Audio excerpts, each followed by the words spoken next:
दो सिर वाला पक्षी। बहुत समय पहले की बात है। एक जंगल में भरुंड नामक एक दो सिर वाला पक्षी रहता था। उसके शरीर पर तो एक ही पेट था, लेकिन उसके सिर दो थे।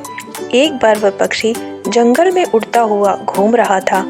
अचानक उसे जमीन पर कुछ पड़ा हुआ दिखाई देता है, एक बहुत ही मीठा हुआ फल।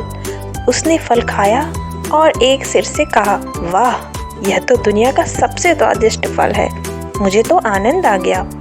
दूसरा सिर यह देखकर जल भुन गया और उसने कहा, जब हमारे शरीर एक ही हैं तो मुझे भी यह फल खाने दो।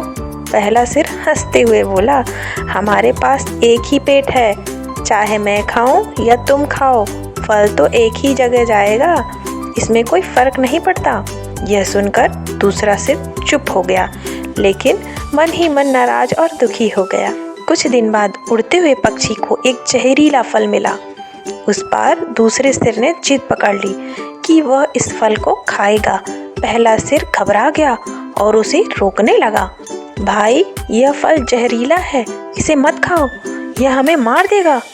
लेकिन दूसरा सिर गुस्से में था और बोला, तुमने मुझे मीठा फल खाने ही नहीं दिया, अब मैं इसे खाकर दिखाऊंगा।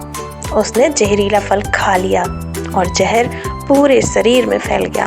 अंततः दोनों सिर और पूरा पक्षी मर गया। तो प्यारे बच्चों, इस कहानी से हमें यह शिक्षा मिलती है कि आपसी झगड़े और ईर्ष्या का परिणाम हमेशा विनाशकारी होता है। हमें अपने परिवार और समूह में सामंजस्यता और समझदारी से रहना चाहिए।